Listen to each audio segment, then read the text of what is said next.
22대 국회 전반기 국회의장 후보 경선 결과가 더불어민주당 이재명 대표의 연임론의 변수로 작용할지 주목된다.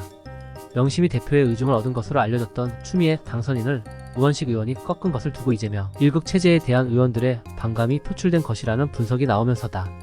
친명친 이재명 체제는 410 총선에서 비명 비이재명계의 대거 낙천과 선거 압승, 이 대표 측근인 박찬대 원내대표 선출 등으로 더 공고해졌으나 의장 경선 결과는 이런 평가에 일단 균열을 냈다. 3년 뒤 차기 대권 재도전을 염두에 둔 이 대표로서는 연임 결단을 앞두고 고심이 더 깊어질 수 있는 대목이다.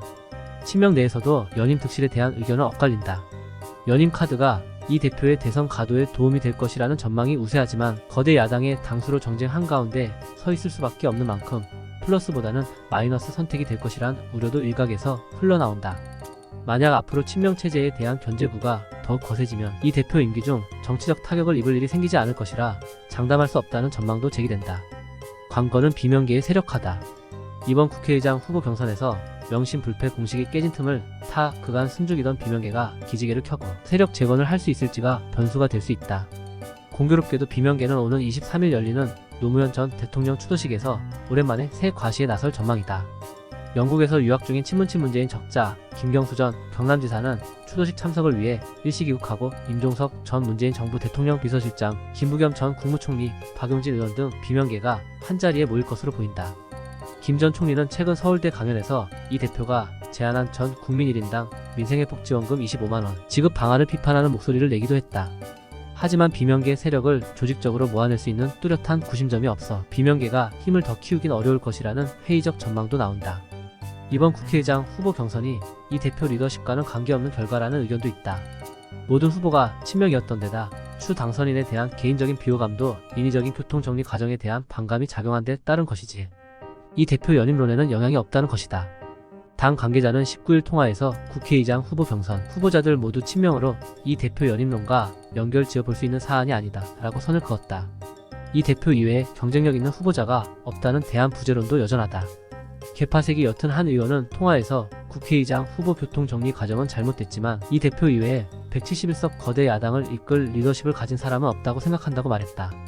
나아가 추 당선인의 낙선으로 이 대표가 연임 부담을 덜었다는 해석을 하는 이들도 있다.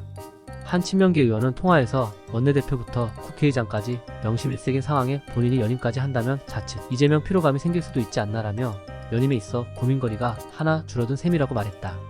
어찌되었던 이번 국회의장 선출 선거는 이재명이 대놓고 밀어준 추미애가 낙선되는 결과를 낳았고 그 과정에서 박찬대는 조정식과 정성훈의 사퇴를 이끌어 내는데 이 부분은 박찬대의 단독 행동이 아니면 누구나 알 수 있는 것이다. 당연히 이재명의 명을 받든 박찬대가 교통 정리를 한 것이다.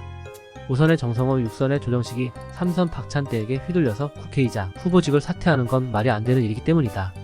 이재명 입장에서 볼 때 우원식 당선의 문제는 단순히 자신이 밀어준 추미애가 낙선했다는 것보다 정성호, 조정식과 거리감이 생겼다는 것이다.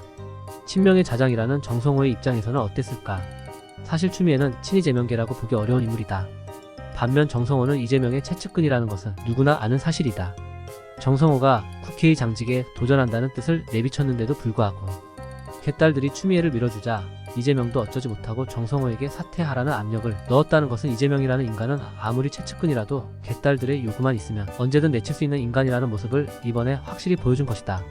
조정식 또한 사무총장으로 당을 이끌며 이번 총선의 대승에 한 몫을 한 인물인데 그리고 찐명으로 알려진 인물인데도 불구하고 이재명에 의해 사퇴 압력을 받았다는 것은 아무리 찐명이라도 이재명은 언제든 내칠 수 있는 인물이라는 모습을 보여준 것이다. 그리고 이번에 초선 31명을 배출한 더민주혁신의 개파와 기존 재선 이상의 의원들과의 의견이 대립되는 부분을 표출한 것이기도 하다. 이런 부분은 8월 전당대회에서 이재명의 연임이 생각보다 쉽지 않은 결과를 보여줄 수도 있을 것으로 보인다.